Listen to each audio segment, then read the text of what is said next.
It's amazing. The run continues, 7 consecutive finals, but there is a run on the road as we get to go on the road with help from the National Highway Traffic Safety Administration. Time now to go on the road. Click it or ticket.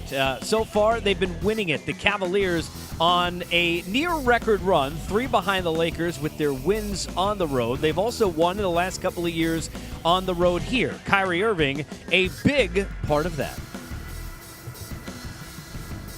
We talk about Kyrie and what he's been able to do. Obviously, a big part of what has happened over the last few years is the maturation process. And he talked earlier on today about how different he is now, Smitty, to when he first got there with a lot of help from LeBron. What growth, as we sit now in the third part of the trilogy, have you seen in Kyrie from the player that you watched? Well, I think leadership one. I mean, playing to win. He's always been a fantastic one-on-one player. I think for him it was earlier just showing people, improving.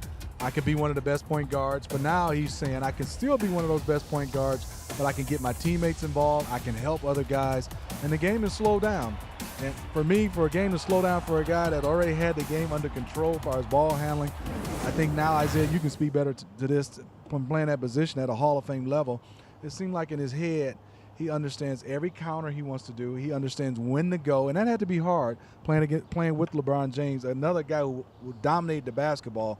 But to me, for him not to be the primary ball handler and still can dominate in spurts versus having the longevity of a 48-minute games and still be one of the best is unreal.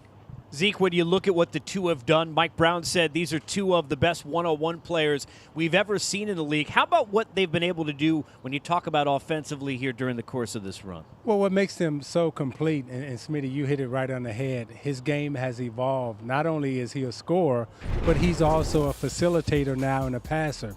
And we see them putting, Kyrie now at the high post, looking to be a facilitator as he hits LeBron James on a backdoor cut. These two are so in sync. We know he's good with the ball. I don't know how he gets away and gets out of all this traffic, but normally this is a layup, Smitty. But he spots LeBron James coming down the middle for the dunk. These two are playing so well with each other and off each other. And now what Ty Lewis said, okay, we're going to put these two in pick and roll. Now, who do you switch on? Who do you guard? And you can see the confusion here because LeBron James can go off the dribble. Kyrie Irving can go off the dribble. They both can pick and pop. So in terms of pick and roll, these two are very dangerous and a really difficult cover. Kyrie's gotten better also, Zeke, when we look at the numbers as we've gone through the rounds here in the playoffs. And clearly and understandably, when you've got two of the great players, including the best in all the world, they get a lot of the attention